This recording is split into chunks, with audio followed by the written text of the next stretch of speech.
Next customer. Please come this way, I called out as the cash registers grew increasingly crowded. Swiftly, I opened the adjacent register and began guiding customers through their transactions. After a concerted effort, the congestion eased, allowing me to return to restocking shelves. "Mary, you're amazing at ringing up customers so quickly," remarked a fellow part-time employee, breaking the rhythm of my tasks.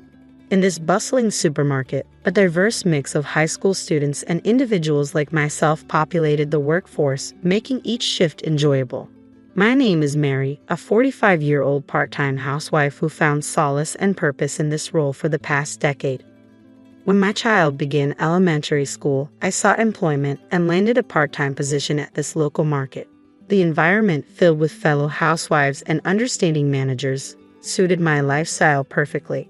Over the years, I transitioned into one of the senior part-timers, familiar with both customers and colleagues alike. However, a sudden change disrupted our routine when our beloved manager was transferred to headquarters for what seemed like a promotion. His replacement, a newcomer from the headquarters, lacked the familiarity and competence we had grown accustomed to. Slowly, the atmosphere soared as his managerial style clashed with the store's dynamics. Rumors circulated among part-timers speculating on the president's wife's preferences for young, charismatic managers. It became apparent that our new manager sought her favor, often seen engaging in conversation with her. Despite the dissatisfaction brewing among us, none dared to voice their concerns to the president's wife. Instead, some part-time housewives and student employees quietly began resigning. As the situation unfolded, I found myself contemplating whether it was time to seek alternative part-time employment, unsure of what the future held in this changing environment. I found myself in the crosshairs of the president's wife, her sudden inquiry catching me off guard. "You've been working at the store for quite some time, haven't you? How's your child? Already in college? Which one?" she prodded, surprising me with her directness. "Yes, I've been here since the previous manager," I replied cautiously, not eager to delve into personal matters. Then, with a cutting tone, she remarked, "You seem rather incompetent. I doubt you even attended a decent college, did you?" Her words struck deep, but before I could respond, the register area became inundated with customers. I offered a quick nod to the president's wife and swiftly attended to my duties. In truth, my educational journey had ended with middle school. High school had been a tumultuous time, marked by bullying and eventual dropout during my third year. Since then, I had carved out a life as a part-time worker, eventually meeting my husband in a similar setting and building a life far removed from academic pedigrees. The president's wife, however, seemed to embody a stark contrast. She often boasted about her prestigious university background, yet curiously avoided divulging its name. It struck me as odd, but I brushed it off, lacking any particular interest. Perhaps she harbored preconceived notions about part-time workers like myself, assuming we lacked higher education. I recalled overhearing her discussing such matters with the store manager, leaving me to wonder if she looked down upon us.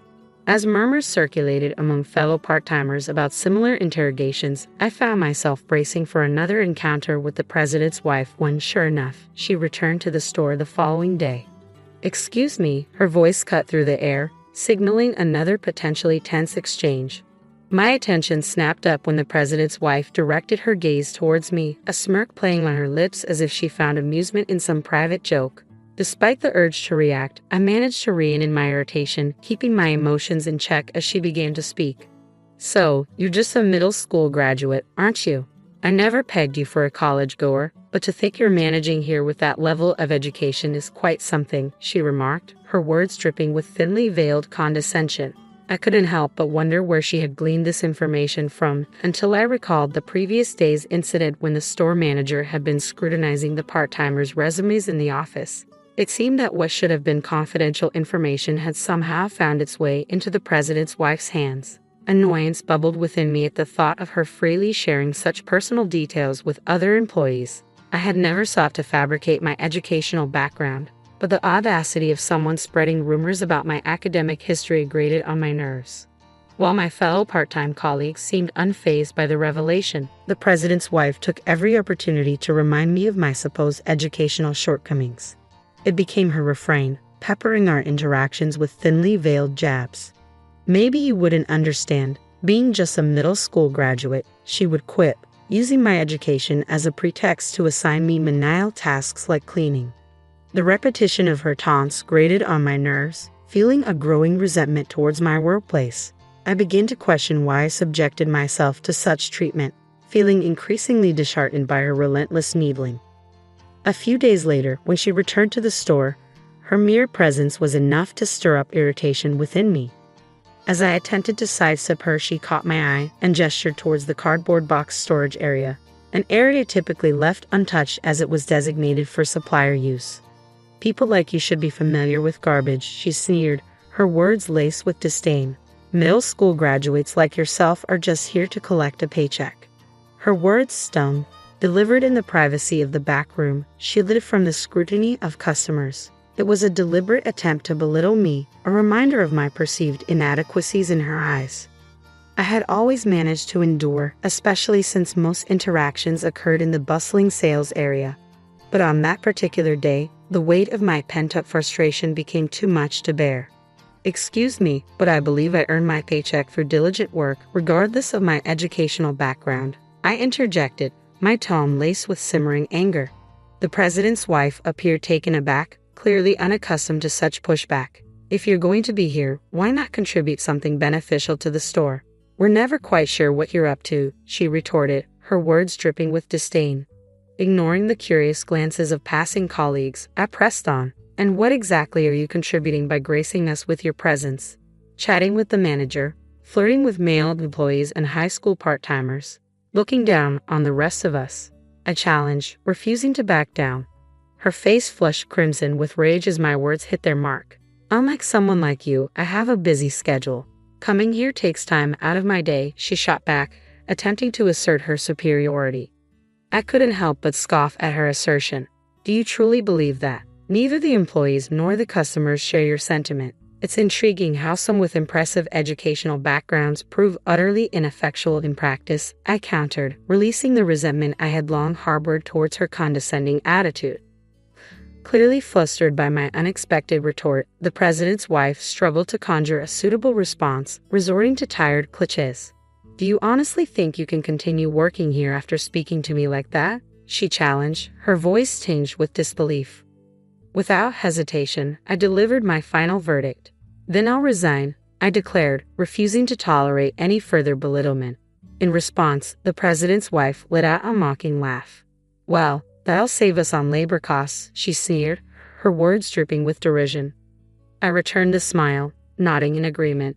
"Yes, that's right. Good for you," I affirmed before making my way towards the locker room. Inside, I found a fellow part-timer who had witnessed the earlier exchange. I poured out the details of what had transpired, recounting the frustrations that had been building up.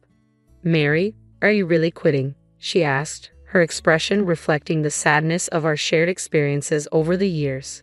"It just hasn't been the same since the manager changed. It feels like we're only here out of obligation," I confided, echoing her sentiments. "With so many people leaving, you'd think they'd hire more staff, but they'd rather cut costs." She nodded in understanding. "It's becoming unbearable. I don't blame you for wanting out." Leaving the locker room behind, I headed towards where the manager and the president's wife were engaged in conversation. Without preamble, I made my intentions clear. "That's it, I'm done," I stated firmly, meeting their surprised gazes head-on. The president's wife chuckled, seemingly amused by the news. "So, the junior high school graduate is calling it quits. I wonder where someone like you will find work," she remarked, her tone dripping with condescension. I refused to let her words rattle me. "Even if I have nowhere else lined up, I won't be coming back here. I'll return my uniform next week. Thank you for everything," I declared, feeling a weight lift off my shoulders. As I exited the supermarket, a sense of relief washed over me. The following week, when I returned to return my uniform, I found the store abuzz with commotion. The manager was being berated by irate customers near the cash register, suggesting some sort of transaction error. Despite the chaos, I felt a sense of peace knowing that I had made the right decision to leave. With my resignation already settled, I made my way towards the office to return my uniform. As I approached the door, the unmistakable voice of the president's wife reached my ears, giving me pause. Reluctantly, I pushed the door open, finding the former manager inside. Despite his new role at headquarters, my ingrained habit led me to address him as manager out of reflex. It seemed the president's wife had been engaged in conversation with him, but she hastily departed upon my arrival. "What happened at the register?" the former manager queried, his expression troubled. He proceeded to inform me of a spate of recent complaints at the store since my departure. With a cascade of resignations following mine, the store had been left scrambling to cope with the sudden exodus of part-timers and student workers. Though the manager attempted to fill in on the sales floor, his lack of familiarity with basic tasks like stocking shelves and operating the register led to a litany of customer complaints. Today's incident, however, involved a particularly embarrassing misstep. The president's wife, while conversing with a male employee, was mistaken for staff by a customer. Brushing off the inquiry, she exacerbated the situation when the manager inadvertently disclosed her true identity, sparking further discontent among patrons. As the register area swelled with customers, the absence of experienced part-timers compounded the chaos. Both unfamiliar employees and the manager found themselves manning the registers, resulting in numerous errors and lengthy delays. The escalating frustration among customers culminated in the manager facing a barrage of complaints, exacerbating an already tumultuous situation. Turning to me, the former store manager sought insight into the unfolding debacle, hoping for some semblance of understanding in the aftermath of my departure. When asked why I had decided to quit, I didn't hesitate to respond honestly. The former manager seemed genuinely interested in my reasons for leaving, and I felt it was only fair to provide him with the truth. In turn, he confided in me that he had heard rumors regarding the president's wife's educational background. While he lacked specific details, the word on the grapevine was that she had only graduated from high school. This revelation left me pondering the irony of her previous educational condescension. Could it be that the president's wife, with her supposed lack of higher education, was projecting her own insecurities onto others? It certainly made her seem all the more formidable and unpredictable. 2 weeks later, the supermarket I had once called my workplace stood deserted. The usual throng of customers was conspicuously absent, a stark contrast to the bustling scenes of my former shifts. It's no surprise, given all those complaints, I mused to myself as I observed the desolate scene. Lost in thought, I was approached from behind by the former store manager. After exchanging pleasantries, he mentioned a new store opening just one station away.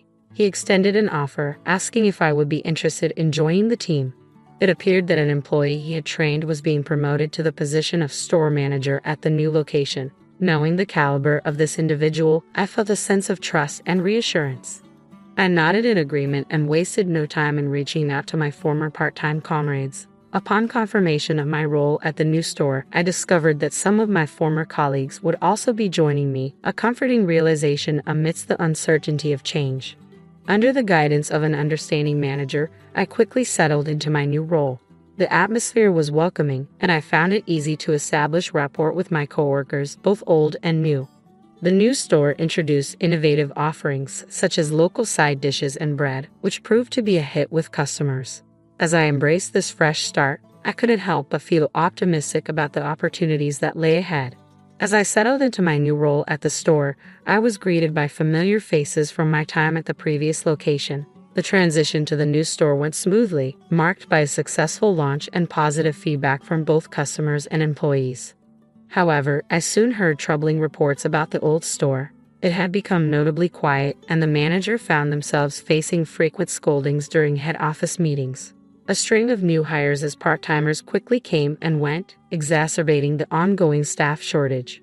Finding a new part-time job had brought a sense of relief, and I was content to work happily as I had before.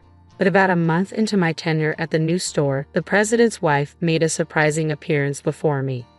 Her unexpected visit seemed to be aimed directly at me, as she wasted no time in addressing the rumors she had heard. "I heard there's a junior high school dropout working at our store again, so I came to check," she stated bluntly. I couldn't help but sigh at her accusatory tone. "What's the issue?" "I haven't done anything wrong," I replied, feeling unfairly targeted. She persisted, laying blame at my feet for the troubles at the old store. But I refused to accept her accusations. "Isn't it more accurate to say that you're the one engaging in power harassment?" I challenged, frustration simmering beneath the surface. Former colleagues from the previous store attempted to intervene. But I waved them off. I couldn't let them shoulder the blame for something they weren't responsible for. As a middle school graduate, I can't possibly be held accountable for all the employees quitting, I asserted, refusing to be intimidated. The president's wife's anger flared at my defiance, but I stood my ground, supported by nods of agreement from fellow part-timers. If you're having trouble understanding, let me spell it out for you. Your disdain for our educational backgrounds and the manager's incompetence have created a toxic environment, I explained, my words ringing with conviction. In the end, no one wants to endure power harassment while working part-time, and it was time for the president's wife to acknowledge the real issues at hand. When I accused the president's wife of power harassment, she immediately raised her voice in denial. "Are you trying to frame me without any evidence?" she retorted, her tone sharp with indignation. Just as she attempted to grab hold of me, the manager intervened, asserting firmly, "Can you please stop doing that to our part-timers?" Despite the risk to his own position, the manager stood his ground. "I am the manager of this store, and it's my duty to protect the employees. I will fulfill my role, whether you're the president's wife or not," he declared, earning applause from the other part-timers. With a resigned sigh, I reached for my smartphone. "I have evidence of power harassment," I stated calmly before playing a video. The footage showed the president's wife berating another part-timer at the previous store, clearly demonstrating a pattern of abusive behavior. As more part-timers stepped forward with their own recordings, it became evident that we had all experienced her mistreatment. "We're going to sue her," I announced, met with resolute nods of agreement from my colleagues and the manager. Furious at the manager's defiance, the president's wife impulsively fired him on the spot. But to her dismay, I revealed that I had recorded her dismissal as well, ensuring the manager's protection. Realizing the depth of her self-inflicted predicament, the president's wife attempted to flee.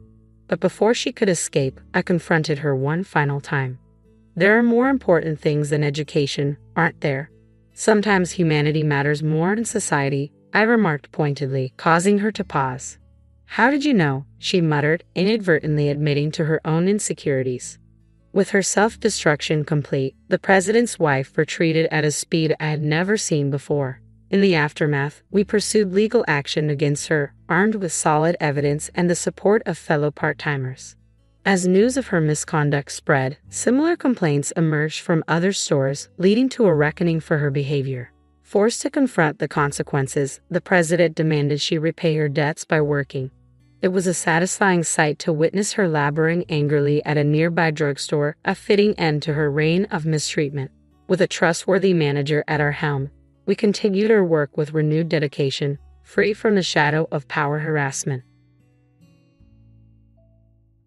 Hello, I'm Pearl, 29 years old, and I've recently welcomed a new addition to the family. However, the birthing process was anything but smooth, thanks to my mother-in-law nearly causing me harm. I may sound a bit crazy, but allow me to share the tale. Let me start by giving you some background on my husband, Adrian. We met in college and instantly clicked, falling in love almost immediately. Our connection was extraordinary, and I knew he was the one. After graduation, we moved in together, and while I had no complaints about Adrian, his mother Becky was a different story. Adrian and his family, originally from Missouri, moved to my state when he was 12. With their charming Southern accents and unique customs, I attributed Becky's mistreatment of me to cultural differences. She disapproved of me taking her son away and resented the fact that the rest of Adrian's family adored me.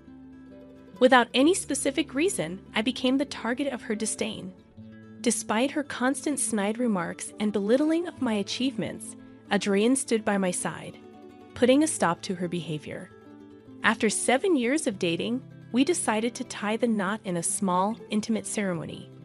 Although Becky tried to cause trouble, we quickly quashed it by making it clear that she needed to behave or face consequences. Married life only strengthened my bond with Adrian's family. Whenever his relatives visited, they chose to stay with us instead of a hotel, much to Becky's displeasure. She continued her attempts to sabotage me, but the support I received from others remained unwavering. Eventually, Adrian's relatives refused to interact with Becky without our presence, as they discovered she treated them just as poorly as she treated me. After 3 years of marriage, I began experiencing unusual abdominal pains. Brushing it off initially, I decided to get it checked, only to discover I was 4 months pregnant. The news was surprising, considering I hadn't shown any visible signs of pregnancy. Excited to share the news with Adrian upon his return home, little did I know the challenges that lay ahead. I prepared a lavish dinner and uncorked a fine bottle of wine. "Welcome home, sweetie," I exclaimed, catching my partner off guard. Curious, they questioned the extravagant setup. "What's with the fancy dinner? Why don't you sit down first?" I gestured for them to take a seat. "I have some news to share with you." "Okay, should I be worried?" I reassured them, "Absolutely not. In fact, I think you're going to be really happy." "All right, I'm excited." Spill. "So, you know how I've been experiencing those weird stomach pains?" I began. "Well, I went to the doctor today, and she ran some tests. Turns out my stomach is perfectly normal." Their curiosity piqued, they asked, "What was it then?" "Turns out I'm pregnant," I revealed. "Oh my gosh, are you serious?" they exclaimed, surprised. "The best part is that I'm 4 months along." They were incredulous, asking, "How is that even possible?" "It's a hidden pregnancy. I haven't had any other symptoms, and those pains were actually kicks," I explained. Overwhelmed, they responded, "Oh my God, this is big news. I'm so happy." "I am too. And this couldn't be happening at a better time. We're finally doing well financially, and I was going to ask you if we could start trying anyway," I shared. Concerned about announcing the news, they expressed, "Oh, we're going to have to tell everyone about that. I'm worried about the way your mother is going to react." Acknowledging the tension with my mother-in-law, I replied, "You know how much she hates me. She hates that everyone loves me. I'm worried that with the pregnancy announcement, I'm going to get more attention and she'll hate me even more." Determined to address the issue, my partner reassured me, "If you're okay with it, I'll have a strong word with her about her behavior. You don't have to worry about a thing. The only thing you have to do is enjoy being treated like a princess." Heartened by their support, I agreed. I would like that talk and the princess treatment. I say we wait until we find out the gender of the baby before we have a celebration, though. They embraced the idea, saying, "I love that idea. Now, let's have a little celebration of our own." Eugene and I were elated with the pregnancy news, and though we hadn't made concrete plans, we had set aside some savings for the eventual arrival of kids. A month later, we shared the joyous news with our families. While my family was overjoyed, Adrian's family, except for Becky, reacted positively. Surprisingly, she barely reacted, scowling at us. Deciding to have a gender reveal party, we organized a backyard barbecue and invited both our families. Using the traditional cake-cutting method, we discovered we were expecting a boy. I was elated and eager to start decorating our nursery after the gender reveal party. Throughout the entire celebration, I felt like a queen, receiving abundant attention and numerous questions. However, my joy took a turn when I noticed Becky's absence. After some inquiry, I discovered she was in the house, prompting me to seek her out. Inside our home, I found her at the top of the stairs. Puzzled, I asked, "Becky, what are you doing here?" "The party's downstairs." Her response shocked me. "Oh, I'm just trying to find proof." "Proof of what?" "Of your lies." Surprised, I retorted, "Excuse me, what lies?" "Come on now, ain't nobody believing that you got a baby in there. Are you trying to tell me that you think my pregnancy is fake?" "Of course. You're too tiny to be 7 months pregnant. There ain't no child in there," she declared dismissively. Defending myself, I explained, "Every woman experiences pregnancy differently. Just because I'm not as big as I'm supposed to be doesn't mean I'm not pregnant. Don't you dare lie. You just want everyone's attention." Why would I fake a whole pregnancy just to get attention? And why would I want attention in the first place?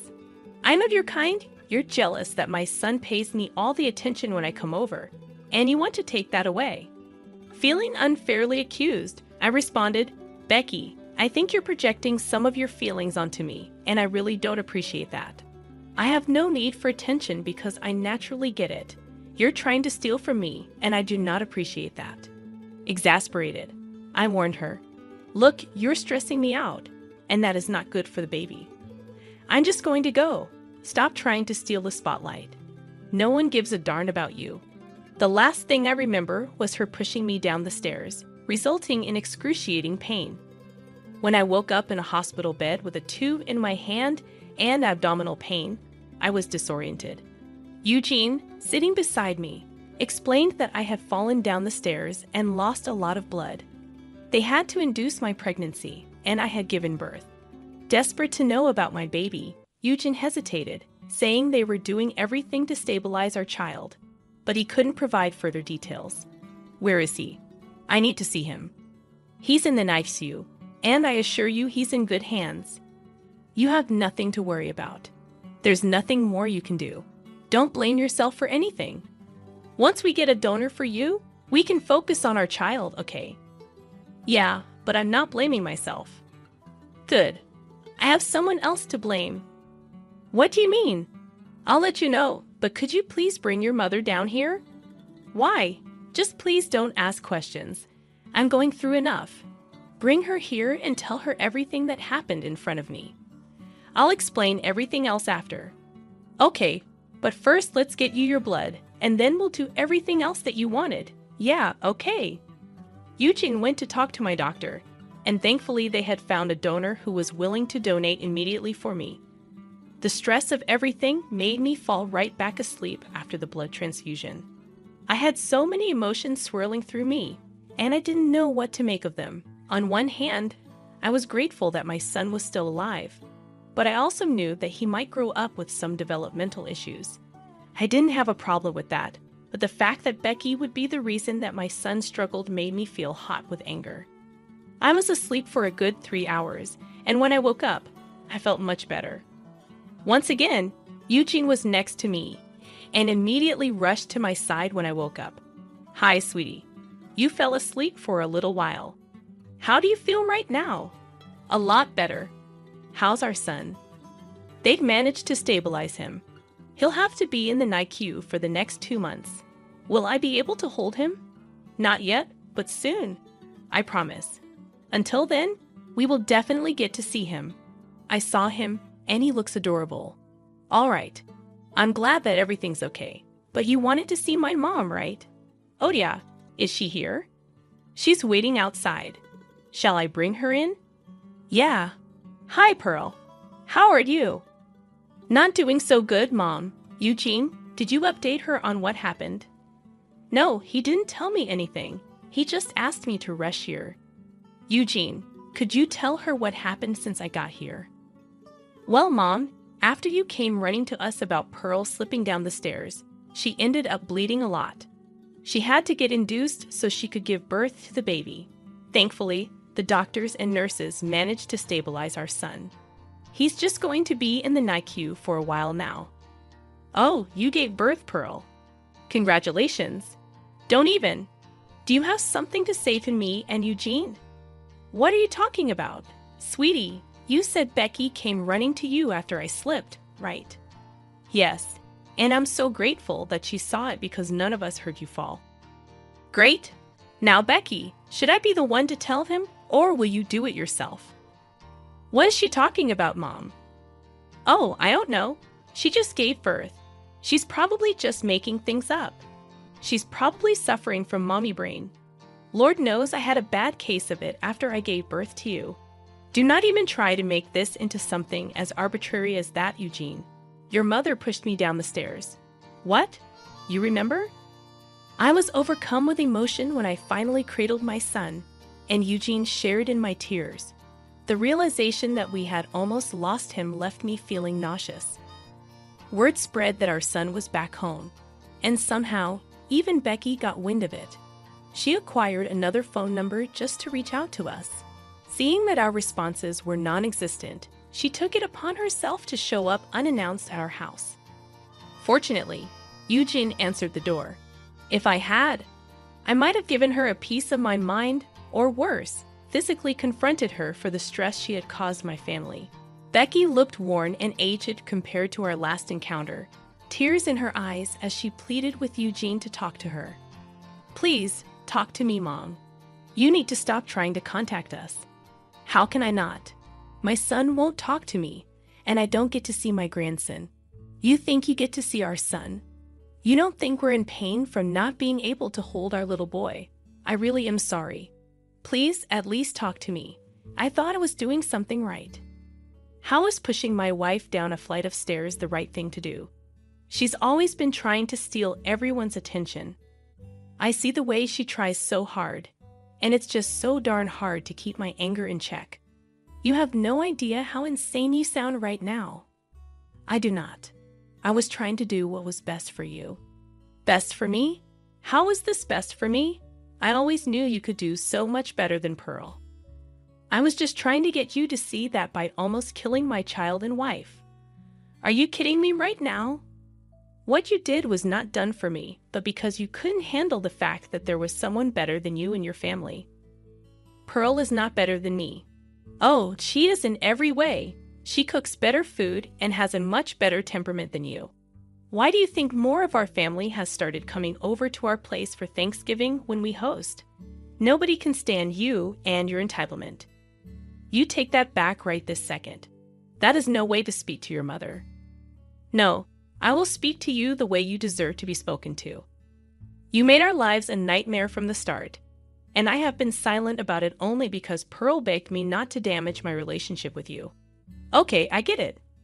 I'm a horrible mother. You are. You absolutely are. You're lucky that we're not going to the police about you hurting Pearl and our son. Oh, please. Like if you have evidence of it, it'll be my word against hers. Who said we didn't have evidence? Don't try and bluff me right now. Look, Pearl and I are exhausted, and we want this time to be as calm as possible. So, for the foreseeable future, I do not want to hear from or see you again. Do you get it? You can't do that. I want to see my grandson too. Oh, you are never seeing your grandson. What? You have no idea how much our son is going to suffer thanks to your jealousy. The least I could do is make sure that he never meets the source of his problem. I will fight for my grandparents' rights. Go for it. Bye. Eugene was furious that Becky still had the audacity to even show up. If it were me in her place, I would never have shown my face to my family. But hey, everyone's different, I guess. Becky did not give up on trying to contact us. Not only would she call and text us a whole bunch of times, but she would also show up at our doorstep and make a huge ruckus until we opened the door. So Eugene and I did the only sensible thing and got a restraining order against Becky. She once again did not like that, but I was so tired by this point that I really did not care. Thankfully, Eugene and I dealt with Becky just in time for us to take our son home. Let me tell you, holding him for the first time made me sob and feel so grateful that he was still alive. Eugene and I decided to use the next few months to just bond with our child, so we didn't let anyone come over to see the baby. Thankfully, after everything that happened, everyone was happy to comply. Becky, however, did not stop trying to bother us. One day, we actually received a summons to come to court because Becky was trying to fight for her grandparents' rights. That threw me into a blind rage. I couldn't believe that she was actually trying to claim grandparent rights when she almost killed me and the grandson she so desperately wanted to see. I asked Eugene to gather the evidence and made our way to a lawyer's firm. We hired a good lawyer, showed him the evidence, and he told us that we could charge Becky, even though we didn't want to do it earlier. After dealing with her harassment for months, we decided to press charges against her. The trial that followed was truly something out of a movie. Becky cried and sobbed at first because we were neglecting her and not letting her visit her only grandson. I could tell that the jury was a little sympathetic towards her, but I knew I had the most incriminating piece of evidence for her. When the footage of her pushing me down the stairs played, everyone in the room went silent, and Becky grew pale. After the first hearing, Becky blasted us with calls and texts, accusing us of hiding the truth from her. We figured it was in the best interest that we blocked her. After a couple of weeks, Becky was charged with attempted murder of an unborn child and was sentenced to 6 months in jail. All her appeals were denied, and Eugene and I couldn't have been happier.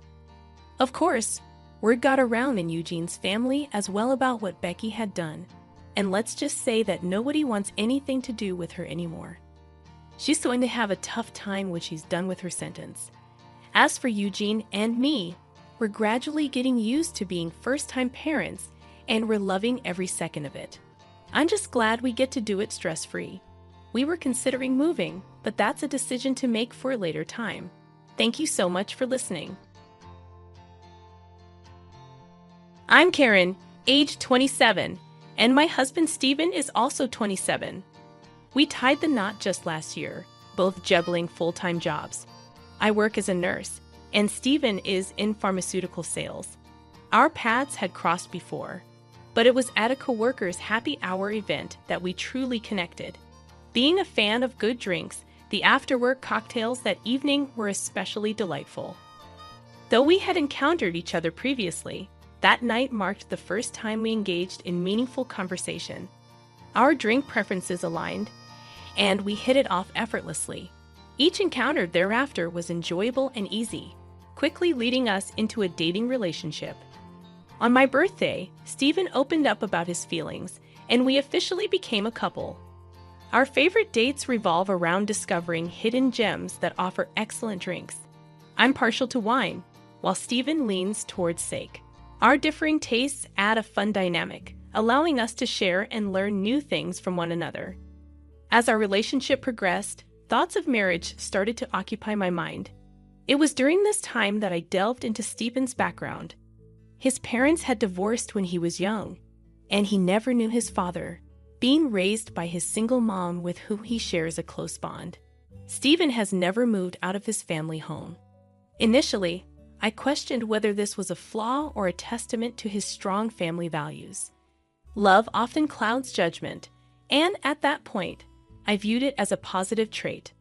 Stephen is not only kind but incredibly handsome, and I struggled to find any flaws. Feeling fortunate to be married to the seemingly perfect man, I was unaware of the daunting married life that awaited me. Before our wedding, I frequently shared meals with my mother-in-law, who always spoke highly of me to Stephen, saying, "Karen is like a daughter to me. Don't let her get away, marry her soon." Hearing those words always brought me joy, and I eagerly anticipated officially becoming part of the family. Steve, who had a knack for connecting with people, also had an excellent reputation with my parents. The wedding went off without a hitch, reflecting our shared preference for avoiding the limelight. Post-wedding, Stephen made the significant move out of his family home for the first time. However, out of concern for his mom, we opted for an apartment just a 10-minute walk from his family residence. In hindsight, that choice proved to be a mistake, but regrets come too late.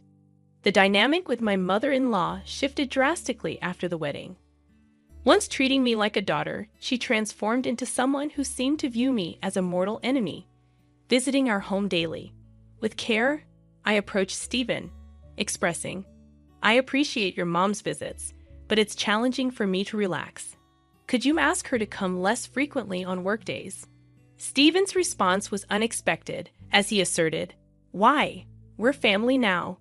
Mom gets lonely, she loves to talk, and she hates being alone. I wish she would be more understanding. This is my home too, and I can't convey something I don't believe. If you have something to say it yourself. I won't." It was a surprising turn, and Stephen's refusal to consider my perspective left me taken aback. From that day forward, any mention of his mother made Stephen moody, prompting me to withhold my thoughts to avoid further arguments. My mother-in-law took advantage of the situation, and before I realized it, Stephen had given her a spare key. One day, I returned home to find my mother-in-law cooking in our kitchen without permission. Surprised to discover her in my personal space, my tone turned assertive. "What are you doing, mother-in-law? You can't just come in here without asking," she retorted. "What's going on with your fridge? It's practically empty. I have never seen such a lifeless fridge. Do you even cook? Don't tell me you're always buying deli items." Unable to hold back any longer, I responded, I shop for fresh ingredients daily. I've heard your fridge is always packed like a traffic jam. It's impressive you can manage that. I just bought ingredients today. Sure, we have deli days, but I also cook to save money. And by the way, deli food these days is pretty good. Haven't you ever tried it? Mother-in-law wasn't backing down. I'll listen to you. I would rather not have Stephen eat food when we don't even know who made it. This is what happens when he marries an incompetent wife. I should have taught him to be more discerning about women. Sparks ignited between us, and once I began expressing my grievances, words poured out uncontrollably. Do you see the shopping bag, mother-in-law? Not a single deli item in it. I'm busy, so could you please not get in my way? You're not even a guest anymore. You let yourself in. Mother-in-law stormed out, her face flushed with anger. I'll tell Stephen about this. I had more to say, but she left. Despite feeling uncomfortable, I knew I was justified. Shaking off the negative vibes, I focused on cooking pot roast. When Stephen returned home, his face mirrored his mother's anger. What'd you say to Mom? She called me crying. How could you be so cruel when she was just trying to help because you're busy? Baffled, I responded, first off, breaking into someone's home isn't a surprise. And if it is, then a burglar should be forgiven if they call it a surprise, right? This happened because you gave her a spare key. She could have come when one of us was home. It's not only unnecessary, but also intrusive.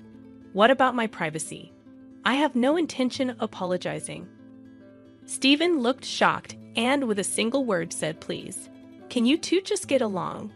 He retreated to his room without eating dinner. Hoping this dispute would make him more considerate, I endured days of minimal communication. Unable to bear the tension, I initiated a conversation saying, what do you want to do going forward?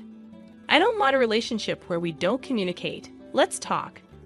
Finally, Stephen spoke up, saying, Mom's remorseful. She was crying yesterday, worried you would never forgive her. The root cause was me giving her the spare key. I'm sorry, Karen. I didn't care about mother-in-law as long as Stephen understood. That was enough. My weakness showed, and I forgave him. Even though I knew in the back of my mind, my fault is that I forgive.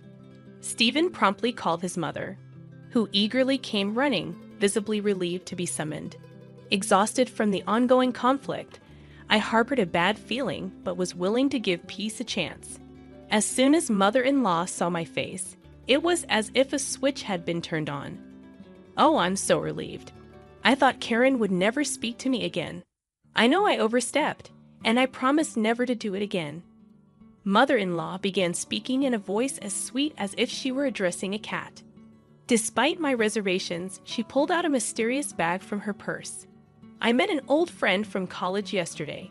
She's unbelievably youthful and beautiful. She gave me some Chinese tea. That's her beauty secret. I thought I'd share some with you, not that you need it. My instincts raised concern, but I felt awkward refusing. Stephen whispered, just have 1 cup of tea with her. I'll make sure she leaves as soon as possible. Wanting her gone, I reluctantly agreed to the tea. I'd always enjoyed Chinese tea, and it's popular at my workplace too.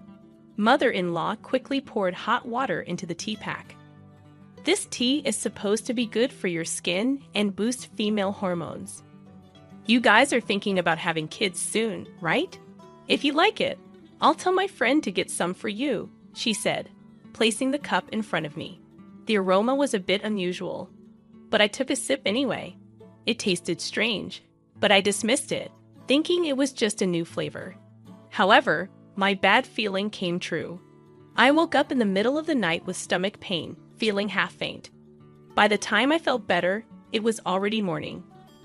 There was no doubt about it.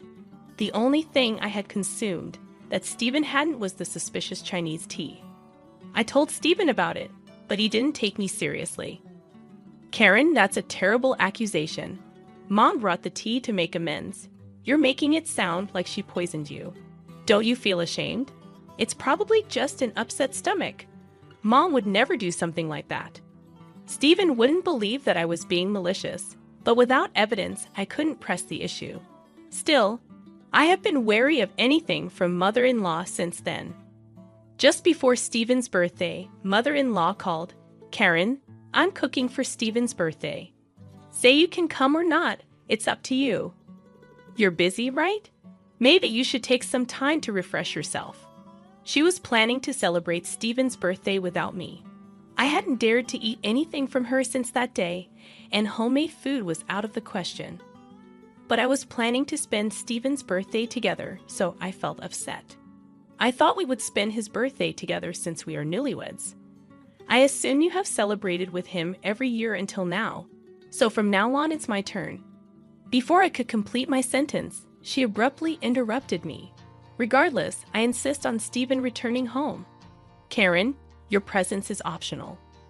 We can defer the celebration of your birthday to next month, all right?" I left the decision in Steph's hands.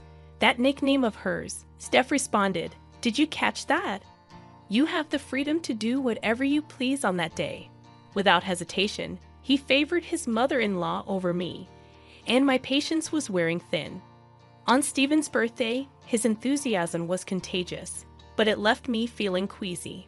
My affection for him began to dwindle. He relished celebrating exclusively with his mom, transforming into more of a mama's boy. Their dining outings became more frequent.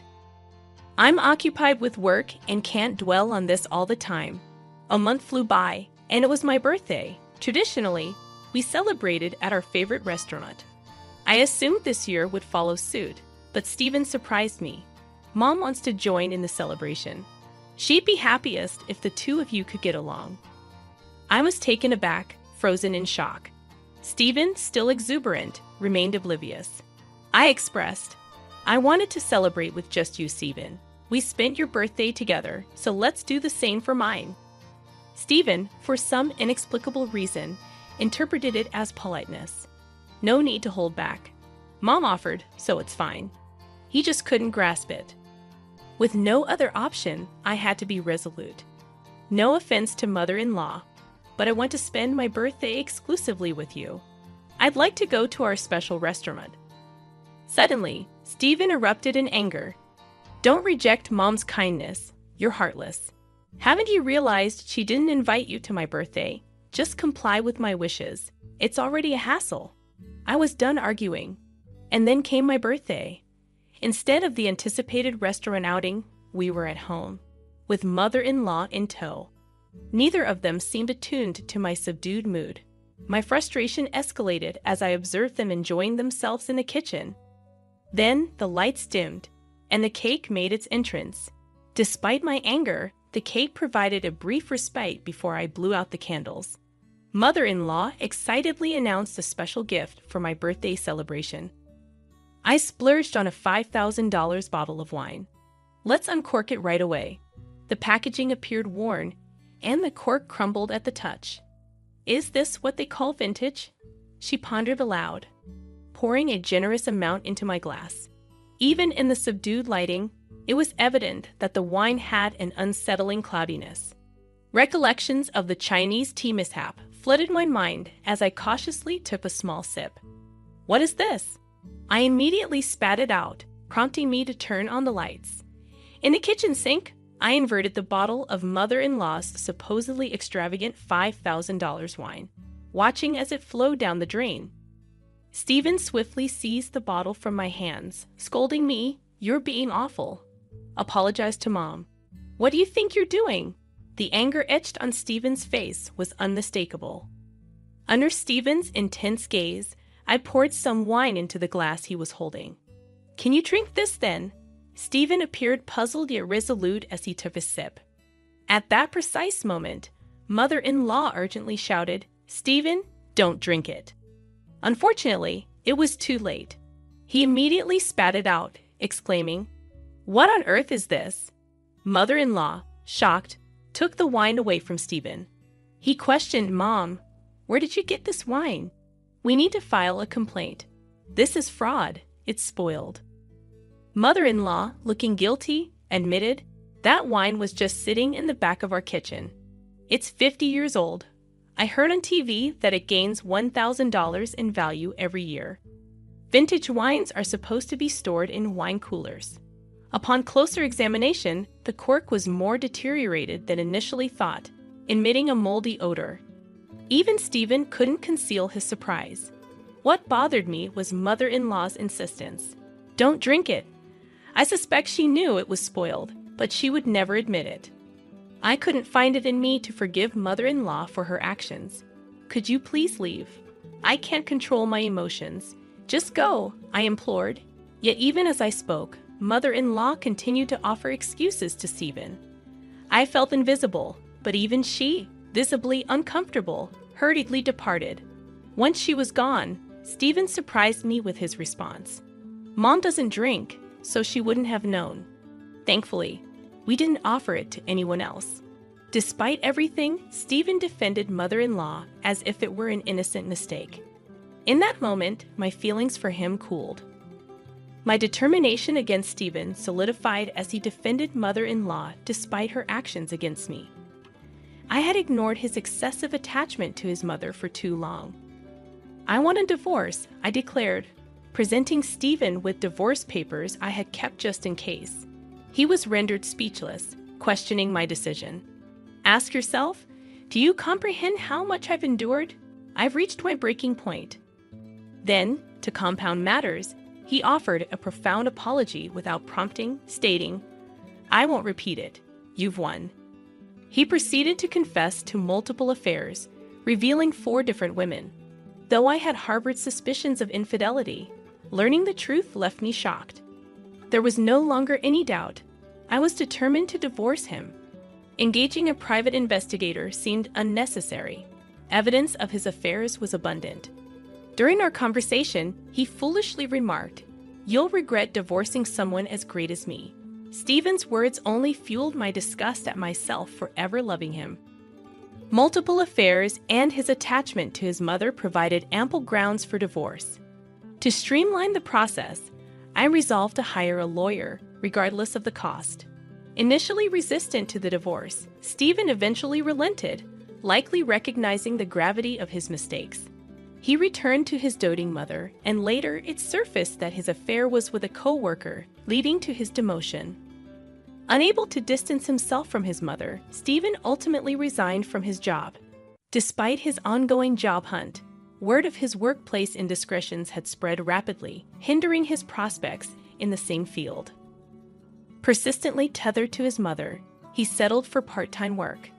Given his arrogant and unreliable demeanor, it seems unlikely that he will maintain the job for an extended period. While I rely on his steady employment to receive alimony, the payments are currently consistent, so I'll count that as a win.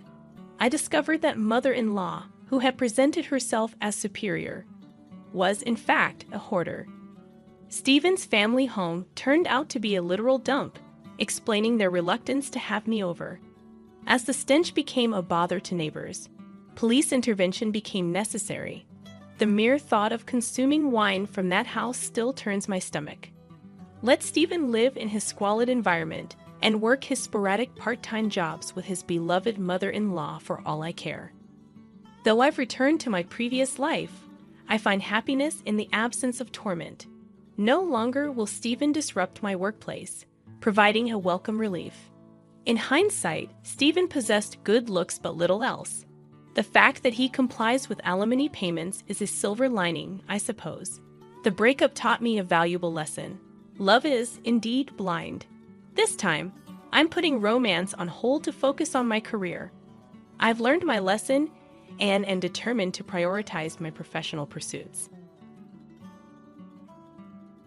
I've had enough of pinching pennies. I'm exhausted by it. When we first tied the knot, my husband praised me as a prudent and thrifty wife. But in just 3 short years, he's changed so much. Your complexion looks patchy, doesn't it? You don't take good care of your skin, do you? Are you even still a woman? Those were his parting words before he stormed out. Yet he never anticipated the regret that would follow his rash departure. Nor did he bother to ask the most important question. My name is Madison, and at 31, I hold down a full-time job. It's been a year since I divorced my husband, who is 3 years my senior, after he left me for another woman. We were married for just 3 years, Even before our marriage, I harbored ambitious dreams, and together, my husband and I worked diligently towards them, leading a modest life, never squandering a cent. You're remarkable for your age, so disciplined and frugal, my husband used to marvel. Observing the steadfastness with which I managed my affairs, he was quick to envision a future together. Within a year of courtship, he proposed, and we became husband and wife. Yet, I kept my most cherished dream concealed, deeming it too far-fetched to share. I feared his ridicule if I were to divulge it. Instead, I engaged him in our frugality game, meticulously managing our finances without disclosing the ultimate purpose. As time passed and our marriage matured, my husband underwent a subtle transformation. You still meticulously track every penny. You spend so much time with those account books. He jest, poking fun at my thriftiness. It's almost refreshing to find an error. He'd add with a smirk, while I found solace in the precision of my records, treating it like a personal challenge.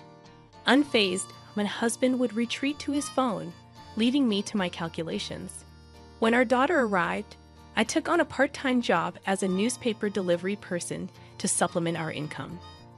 My early morning departures irritated my husband, but our daughter slept soundly, as if she sensed the importance of my endeavor, my dream. Through rigorous economizing and additional work, I steadily grew our savings until they reached a point where my husband couldn't scoff when I finally revealed my dream to him.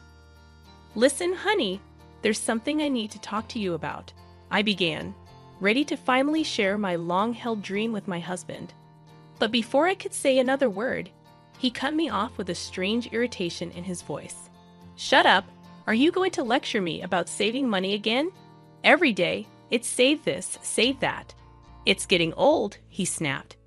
It wasn't news to me that he had grown increasingly annoyed with my frugality over the years. Sensing his frustration, I had refrained from mentioning anything about saving money for quite some time. But it seemed even the mere presence of my efforts to eliminate waste had become suffocating for him. "You act like you've achieved something when you've done nothing. What's with that smug look?" he continued, his words cutting deep. As he criticized me, I couldn't help but think how all the qualities he once admired about me had now become faults in his eyes. Every interaction with him seemed like an unwarranted attack, blaming me for things beyond my control. It was as if his perception of me had shifted drastically, while I remained unchanged. He no longer found joy in our shared endeavor of saving money. Instead, he sought distractions to vent his frustrations. It dawned on me then that perhaps he had never truly shared my values of thriftiness and stability.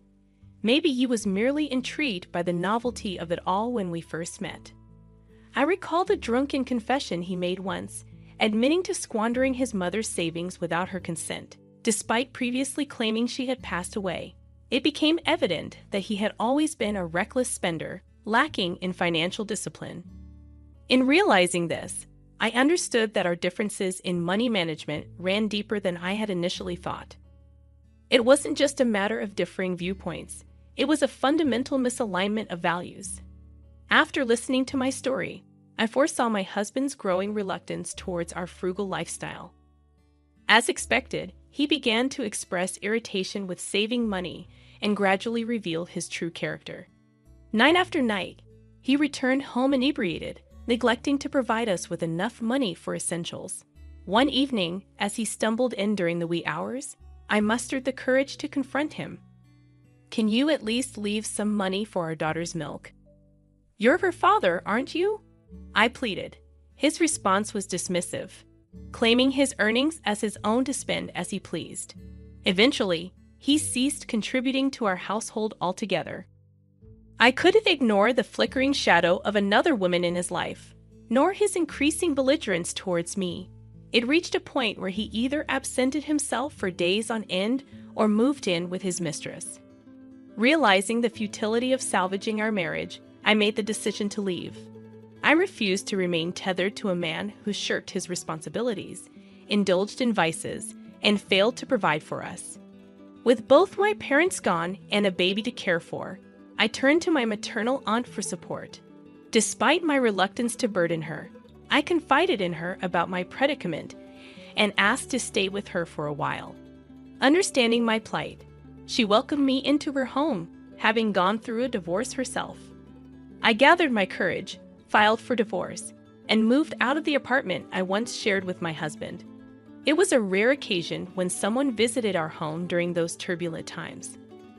Later, as the divorce proceedings unfolded, my husband contacted me, claiming he had signed the papers. We met at a cafe where he presented me with a bulging envelope from his jacket pocket, cautioning against any future disputes. Inside the envelope lay a substantial sum of money, accompanied by his declaration of intent to marry into a wealthy family. Seeing through his pitiful attempt to buy his way out of our marriage, I couldn't help but retort with biting sarcasm. If you marry into wealth, you won't need to worry about saving anymore. As those words left my lips, I couldn't shake the thought that a woman who would entertain a man like my husband couldn't possibly be as wealthy as he claimed. At best, she might be running a small business. Yet, my husband departed without a hint of love or concern for our daughter. In turn, I saw no reason to disclose to him the identity of the visitor who had graced our doorstep the day I left with our daughter. Leaving my daughter in the care of my aunt, I returned to work. One day, much to my surprise, my aunt remarked, "Since you've been here, the utility bills have decreased." I couldn't help but chuckle at her observation. I have a knack for saving money, I confessed proudly. Eager to repay my aunt's kindness, I got creative. My thrifty nature and keen eye for waste allowed me to identify areas where we could cut costs. When I shared my strategies with her, she was amazed. "I must tell my friends about this. They'll be thrilled," she exclaimed. Grateful for her support, I gathered her friends and shared my money-saving techniques with them. Their enthusiasm surpassed my expectations, and soon they were eager to spread the word to others. What started as a simple gesture of gratitude blossomed into regular lectures on financial efficiency. My aunt, impressed by my unexpected talent, proposed charging for my services. Through these lectures, I swiftly rebuilt the savings I had lost in the divorce and finally achieved my long-held dream. About a year after the divorce, while visiting a hall for one of my lectures, I noticed a man in work attire carrying materials. As I observed him casually, something about him caught my attention. As I locked eyes with the figure, I realized it was my former husband. His gaze met mine, and recognition dawned on his face.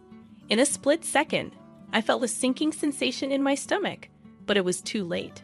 A smug grin spread across his face from a distance. Desiring no conversation, I feigned ignorance and made a swift exit through the hall's exit. However, he pursued me and intercepted my path. "You don't have to run away. We're divorced," he declared with a half smile, as if proud of some achievement I hadn't even heard of. "I've been put in charge of a company owned by my wife's father. I'm here to oversee some work with my team. I'm slated to become the company president, so I'm quite busy," he boasted, peering at me expectantly. Then, with a mocking tone, he asked about my situation. "I heard you're on welfare. Despite your penny pinching, if you can't earn, you're still going to struggle, right?" His sarcastic grin was unmistakable as he awaited my response. I furrowed my brow in disbelief. "Who are you confusing me with?" I retorted sharply. He maintained his half-smile, unfazed, and continued his barrage of accusations. "Didn't you go begging to the landlord of our old apartment for a loan?" His laughter punctuated his words. Then his demeanor shifted briefly to seriousness. "I went to collect some belongings left behind when I moved out. The landlord mentioned something about you struggling and suggested welfare. Was that not you?" His doubtful gaze scrutinized me, but I stood before him impeccably dressed, my appearance hardly resembling that of someone on welfare. I explained I had forgotten until now. "Your mother visited shortly before our divorce, seeking financial help. Out of sympathy, I obliged. She was the visitor who came when I was leaving, not a representative of my financial state." My revelation seemed to genuinely surprise him. "You're joking, right? Mom is alive, seriously. If she knew my current situation, she might demand her money back." He revealed the turmoil his mother had faced upon discovering he had squandered her diligently saved savings. As I locked eyes with my former husband in the hall, I realized with a sinking feeling that he had spotted me too. Before I could slip away, his grin widened, and he hurried over to intercept me. "No need to run off. We're divorced," he remarked with a half-smile, flaunting something I hadn't heard. "I've been put in charge of a company owned by my wife's father. I'm going to be the president, so I've got a lot on my plate," he continued, his gaze lingering on me. Then, with a mocking tone, he inquired about my situation. "I heard you're on welfare. Despite all your savings, you're still struggling, aren't you?" I furrowed my brow in response. "Who are you confusing me with?" I retorted.